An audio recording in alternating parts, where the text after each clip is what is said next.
देख में किसी का साथ मत छोड़ना। एक बार एक शिकारी शिकार करने के लिए जंगल में पहुंचा।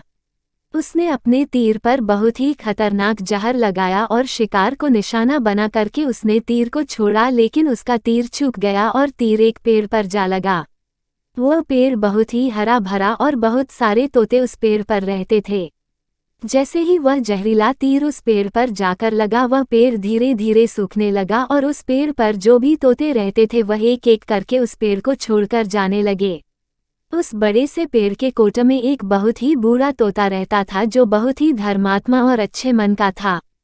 सभी तोते उस पेड़ को छोड़कर जाने लगे थे, लेकिन वो बूढ़ा तोता जाता था, दाना लेकर के आता और उसी कोट में आ करके बैठ जाता था, परंतु उस पेड़ को छोड़ने को तैयार नहीं था। बूढ़े तोते के साथियों ने कई बार आकर के उसे समझाया कि यह पेड़ सूख रहा है और किसी दिन गिर भी जाएगा, चलो किसी और पेड़ पर चल कर रहा जाए, परंतु वो बूढ़ा तोता वहां से जाने को तैयार नहीं हो रहा था। अब यह बात देवराज इंद्र तक पहुंची। उन्हें बताया गया कि एक तोता है, वो जिस पेड़ पर रहता है उस पेड़ पर एक जहरीला तीर लगने के कारण सूखने, गिरने और खत्म होने के कगार पर आ पहुंचा है, और एक बूढ़ा तोता अभी भी वहीं पर रह रहा है। वह दाना लेकर आता है और वहीं पर रहता है, जबकि उस जंगल में बहुत सारे पेड़ हैं, लेकिन वो उसी पेड़ पर रह रहा है।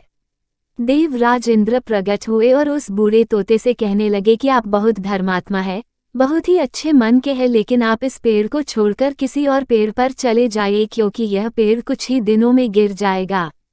तालाब के पास में बहुत से बड़े बड़े हरे भरे पेड़ है, बड़े बड़े कोटा है, उन पेड़ों पर फल भी लगे हुए हैं, उन्हें वहीं पर तोड़कर खा सकते हैं, परंतु यहाँ से आप चले जाए। तोता बोला, माफ कीजिएगा, इस पेड़ ने मुझे जीवन दिया है, शिकारियों से मेरी रक्षा की है, हर मौसम में मेरे साथ रहा है, ये कोट मेरा घर है, यहाँ मैं पला बड़ा हूँ, इस पेड़ को मैं छोड़कर कैसे जा सकता हूँ? इस पर संकट आया है तो क्या मैं इसे छोड़कर चला जाऊँ? मैं ऐसा कभी नहीं कर सकता। देवराज इंद्र तोते के इस बात से बहुत ही प्रसन्न हुए। उन्होंने तोते से कहा, मैं आपके इस बात से बहुत ही खुश हूँ, मांगो जो आपको मांगना हो। उस बूढ़े तोते ने कहा, मुझे बस इतना मांगना है कि जिस पेड़ ने मुझे जन्म दिया, जहाँ मैं रहा पला बड़ा, जिसे आप मेरा जन्मभूमि कह सकते हो, आप इसे फिर से वैसा ही हरा भरा कर दो जैसा यह था।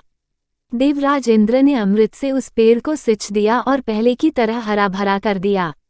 अब वापस से उस पेड़ पर आकर के बाकी तोते रहने लगे। वह बूढ़ा तोता कुछ समय तक और जिंदा रहा, फिर उसकी मृत्यु हो गई और वह स्वर्ग में चला गया।